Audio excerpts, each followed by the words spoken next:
حضرت ابو بکر نے بہت خوش ہو کر ایک بات کہی، حضور میں نے 2 اونٹنیاں تیار کی ہوئی ہیں. یعنی اب آپ تو سوچتے تھے نا شاباش ملے گی کہ میں نے تیاری کی ہوئی ہے. میں نے 2 اونٹنیوں کو خوب کھلا پلا کے فرما کیا ہوا ہے، بڑی توانا ہے تاکہ ہم تیزی کے ساتھ سفر کر سکیں.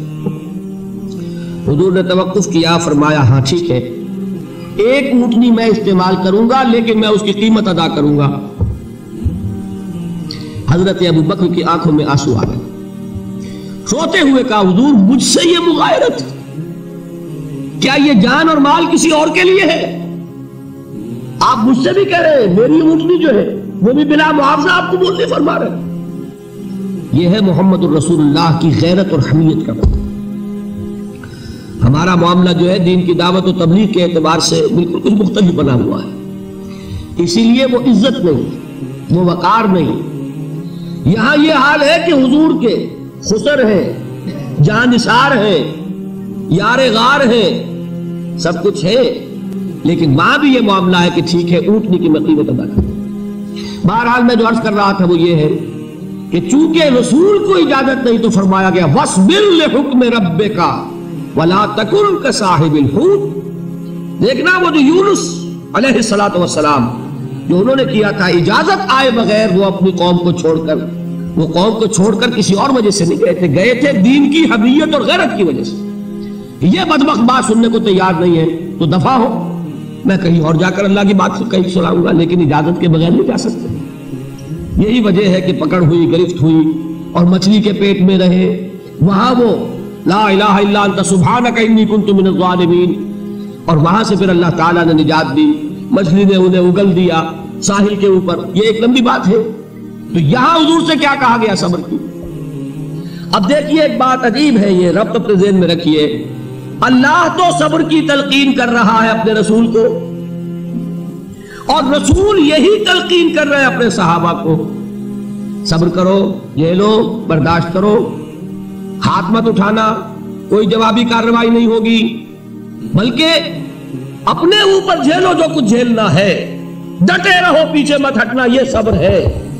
لیکن ہاتھ اٹھانے کی اجازت نہیں. چنانچہ اب ذرا چشم تصور سے دیکھیے ابو جہل، اس نے جو بدترین روش اختیار کی، وہ ایک خاندان تھا حضرت یاسر، ان کی اہلیہ حضرت سمیہ، اور ان کے فرزند حضرت عمار رضی اللہ تعالی عنہم.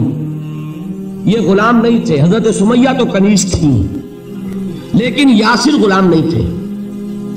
ان کی کہانی یہ ہے، واقعہ یہ ہے کہ یہ بہت نیک آدمی تھے. یاسر یمن کے باشندے، انہیں کو خواب میں بشارت ہوئی کہ نبی کا ظہور ہونے والا ہے مکے میں، جاؤ شاید ان کے قدموں تک پہنچ جاؤ.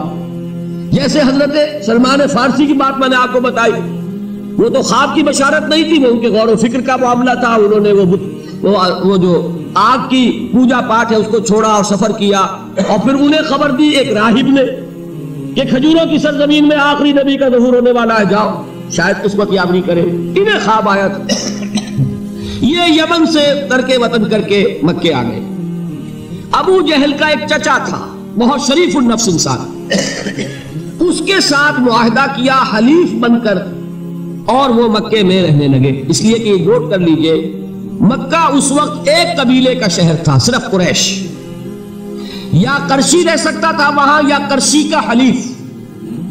اگر کسی کے ساتھ اس کی، جیسے آپ کو معلوم ہے یہاں کاروبار وغیرہ کرنے میں سعودی عرب میں شراکت جو ہے وہ کسی لوکل سعودی کے ساتھ ہوگی تو آپ کر سکتے، وہ کفیل ہے، ورنہ آپ کچھ نہیں کر سکتے. اسی طرح کی بات وہاں تھی کہ اگر تو کسی قرشی نے آپ کو امان دی ہوئی ہے تو آپ رہ سکتے مکے میں، ورنہ نہیں.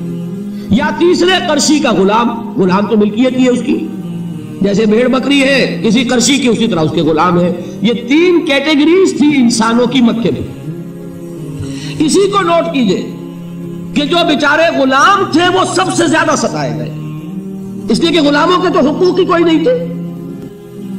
ان کو تو اگر کوئی شخص اپنے غلام کو ذبح کر دیتا تھا تو ابھی کوئی پوچھنے والا نہیں. بالکل ایسے ہی ہے نا، آپ کی بکری آپ نے ذبح کی، گوشت کھا لیا، کوئی آپ سے کوئی پوچھ سکتا ہے؟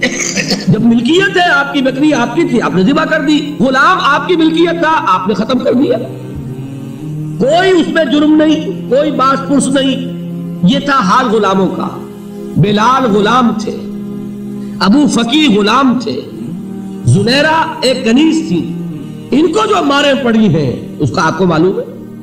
حضرت بلال کے ساتھ جو کچھ امیہ ابن خلف نے کیا، کہ جس طریقے سے کہ حیوانوں کی لاشیں جو ہے کھینچ کر گھسیٹ کر لے جائی جاتی ہیں، ان کی گردن میں رسی ڈال کر گھسیٹتے، اسی طریقے سے حضرت بلال کے گردن میں رسی ڈال کر پھر دوپہر کے وقت مکے کی سنگلاخ گلیوں کے اندر گھسیٹا جاتا تھا. نیچے زمین جل رہی ہے توے کی طرح، اور ویسا بھی ہوتا تھا کہ چک لٹا دیا، اوپر سے وہ آگ مکے کا کہ سورج جو ہے ذرا نوٹ کیجئے، آگ برسا رہا ہے، نیچے زمین توے کی طرح جل رہی، اور ایک بھاری سل بھی لا کر جو ہے سر پر رکھ دی، چھاتی پر رکھ دی گئی ہے کہ آواز نہیں نکل رہی، جھاگ نکل رہے منہ سے. لیکن اس حال میں بھی احد احد احد، ایک ایک اللہ، قل هو اللہ احد، الفاظ نکل رہے. یہ ہے وہ صبر، یہ ہے وہ صبر. صبر علی الابتلاء، صبر علی الایذاء. یہ ابتلاء اور ایذاء پر صبر ہے.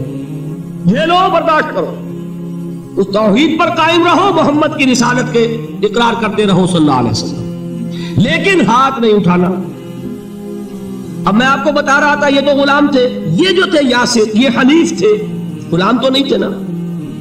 البتہ وہ ابو جہل کے چچا کی کنیز تھی یہ سمیہ، انہوں نے اجازت لے کر ان سے نکاح کر لیا. یہ تو کنیز رہے گی. بیٹا جو ہوا وہ بھی ایک طرح سے، جب کنیز زیادہ ہے تو غلام ہو گیا، عمار ابن یاسر.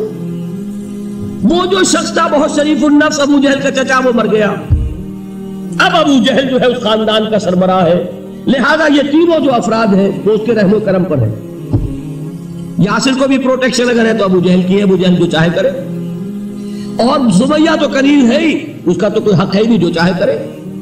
اور عمار ان دونوں کا بیٹا ہے، لہذا بدترین معاملہ کیا ابو جہل نے ان تین افراد کے ساتھ.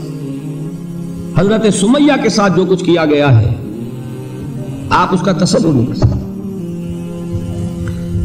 بالآخر جو شہید کیا حضرت سمیہ کو ایذائیں دے دے کے، سسکا سسکا کے، ان کے جسم کے نازک حصوں کو جلا کے، داغ دے کر. کہتا کیا تھا؟ ایک دفعہ کہہ دو کہ میرا جو یہ بت ہے یہ بھی الہ ہے، مان لو، میں چھوڑ دوں گا. تنگ آ گیا، کسی طریقے سے ایک دفعہ کہہ دو پھر میں چھوڑ دوں گا. لیکن یہ میاں بیوی حضرت یاسر اور حضرت سمیہ رضی اللہ تعالی عنہما، یہ ہے ثبات، یہ ہے صبر، یہ ہے استقلال. ایک مرتبہ بھی کہنے کے لیے تیار نہیں، جو چاہو کر لو، اب ہم تو اس سے پیچھے نہیں ہٹے. تنگ آ کر اس نے حضرت سمیہ کی تو شرمگاہ میں برچھا مارا اور شہید کیے. حضرت یاسر کے بارے میں ایک روایت یہ ہے، ستا ستا کے، تنگ کر کر کے، آخر کار جو ختم کیا، انہیں شہید کیا کس طرح؟ 4 سانڈ اونٹ جوان، ان سے رسے باندھے، ایک رسے سے ایک بازو باندھا، دوسرے سے دوسرا بازو باندھا، تیسرے سے ایک ٹانگ باندھی، چوتھے سے دوسری ٹانگ باندھی، اور چاروں کو دوڑایا ہے کہ جسم کے پرکھتے ہو. اس حال میں کیا ہو رہا تھا وہ میں بتا رہا ہوں کہ اللہ تو تاکید کر رہا ہے اپنے نبی کو، اصبر وَلِرَبِّكَ فَاصْبِرْ وَاصْبِرْ عَلَى مَا يَقُولُونَ وَاصْبِرْ وَمَا صَبْرُكَ إِلَّا بِاللَّهِ وَاصْبِرْ لِحُكْمِ رَبِّكَ وَلَا تَكُنْ كَصَاحِبِ الْحُوتِ. اس وقت سامنے سے حضور گزرتے تھے جبکہ آل یاسر کے ساتھ یہ معاملہ ہو رہا ہے. کیا فرماتے تھے؟ اصبروا یا آل یاسر فَإِنَّ مَوْعِدَكُمُ الْجَنَّةُ، اے یاسر کے گھر والوں صبر کرو، جھیلو، اس لیے کہ تمہارے وعدے کی جگہ جنت ہے. اللہ تعالیٰ ادھر آنکھ بند ہوگی، ادھر جنت کو تمہارا داخلہ ہو جائے گا. یہ ہے تواصوا بالصبر والعصر ان الانسان لفی خسر. یہ تواصوا بالصبر پر کون عمل کر رہا ہے؟ محمد الرسول اللہ صلی اللہ علیہ وسلم. اس میں بھی ایک بات ہے، وہ بھی سمجھ لیجئے، دین میں جہاں عظیمت ہے رخصت کا پہلو بھی ہے. یہ جو نوجوان تھے، یہ بوڑھے والدین کا تو وہ مقام ہے، یہ رتبہ بلند ملا جس کو مل گیا. ہر مدعی کے واسطے دار و رسن کہا، حضرت سمیہ اور حضرت یاسر. نوٹ کیجئے، میں ایک اعتبار سے کہا کرتا ہوں سید الشہداء یہ بنے کہ نہیں بنے، ان کو جو فوقیت حاصل ہوئی، الفضل للمتقدمین، سب سے پہلی جان دینے والی یہ خاتون اور سب سے پہلی جان دینے والا اللہ کے لیے، توحید کے لیے، محمد کی رسالت کے لیے صلی اللہ علیہ وسلم. دے تو بھی محمد کی صداقت کی گواہی. یہ صداقت کی گواہی دیتے ہوئے انہوں نے اپنی جانیں دے دی.